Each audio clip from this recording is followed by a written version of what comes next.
One group believes in the truth, the other group believes in my truth. And before you get into arguments with these people, y'all, definitely before you get into a relationship, you need to orient yourself to this framework. Do they believe in objective or subjective truth?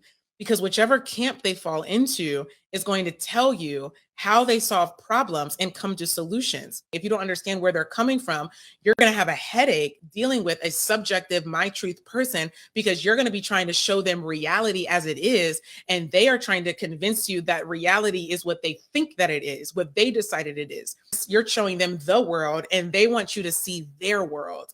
So if you don't orient yourself appropriately to this macro framework, like what is the truth, then you're going to be confused as to why you can't get on the same page. Why don't we have any traction? Why don't we understand each other? The world is divided into two categories. If you are a real, objective truth teller,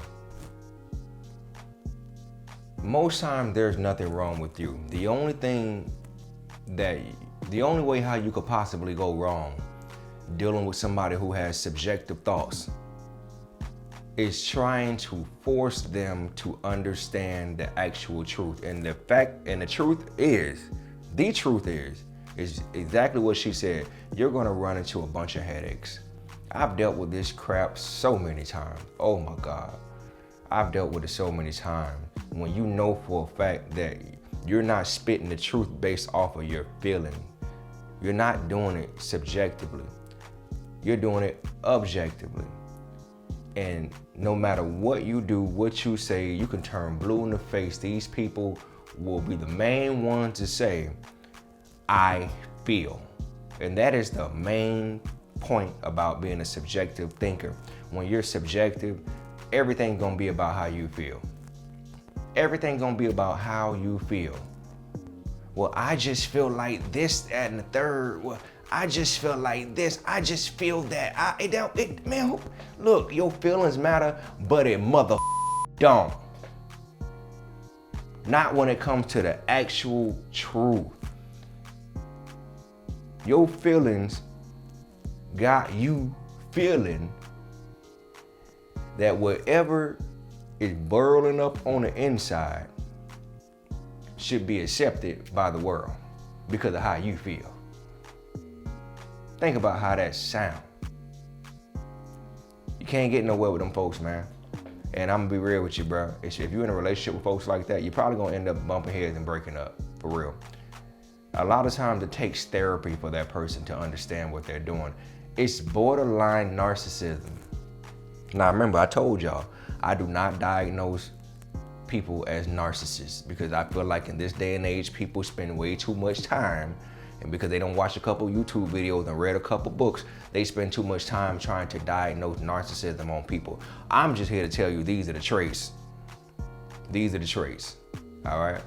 And another thing what I would say about this, how this subjective thinking pours into narcissism is, a lot of narcissists, especially covert narcissists, they tend to give you the worst version of themselves in the house, in the car, around your actual living environment. But then that person that you see in the darkest times, they don't show that person when they walk outside. They don't show it. So my thing is, the point what I'm saying is, they will be more likely to listen to their boss, the people who don't really have their best interest at heart, and show them a different version. They'll be willing to switch up over there and show the best version of themselves and give you hell on the other side. But they won't pull that whole because I feel at work though. You ain't pulling that crap at work. But you're gonna pull it with the person who you sleeping with, the person who you swapping with, the person who you investing with, the person who you evolving with, the person that you're supposed to build a future with, the person that you're supposed to be building a family, a foundation with. This person get the worst version of you. They get they get the subjective thinking. But when you at work, you know not to go there because you know you ain't gonna have a damn job.